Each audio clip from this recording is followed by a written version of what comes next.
صلی اللہ علیہ یا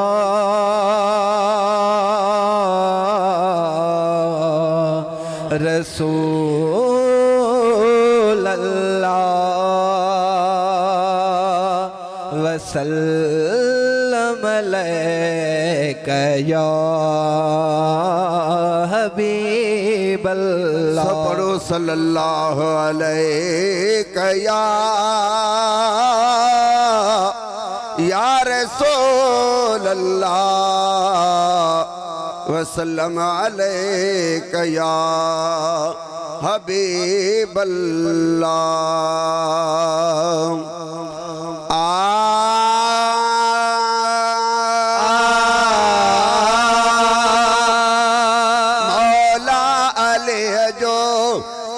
شان والا مولا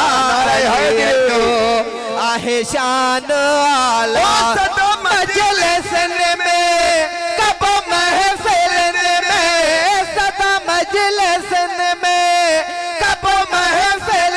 میں ہی بیان والا مولا علی جو آہ شان والا مولا علی جو آہ شان والا حضرت علی سا جنجنا ہے محبت حضرت علی سا جنجنا ہے محبت پیارے نبی ساتھ جنا ہے محبت پیارے نبی ساتھ جنا ہے محبت سردار جو تھئی نگدار جو تھئی سردار جو تھئی نگدار جو تھئی فرمان والا مولا علی جو آہ شان والا مولا علی جو آہ شان والا صدا مجلس میں کب محفل میں صدا مجلس میں کب محفل میں ہی بیان والا مولا علی جو آہ شان والا مولا علی جو آہ شان والا مشکل میں جاتے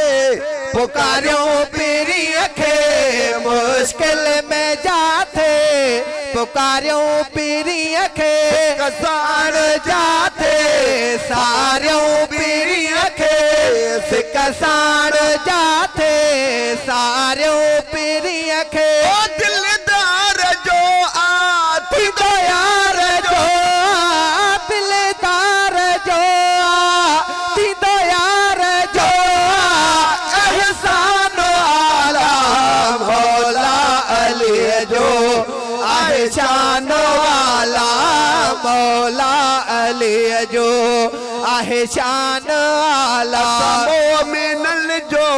رہبر علیہ اسا مومنن جو رہبر علیہ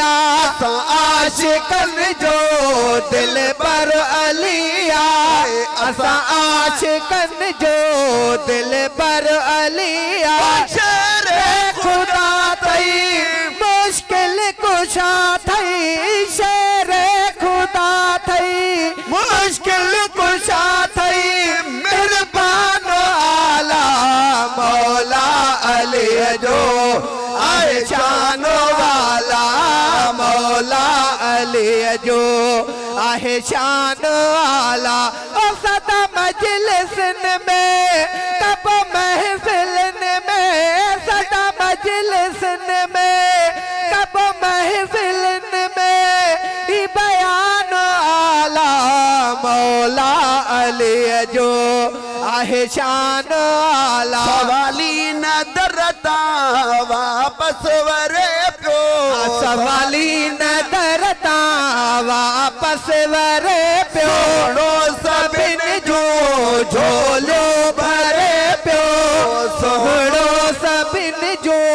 جھولو بھرے پیو سکا کئی نرالی رفا کئی نرالی سکا کئی نرالی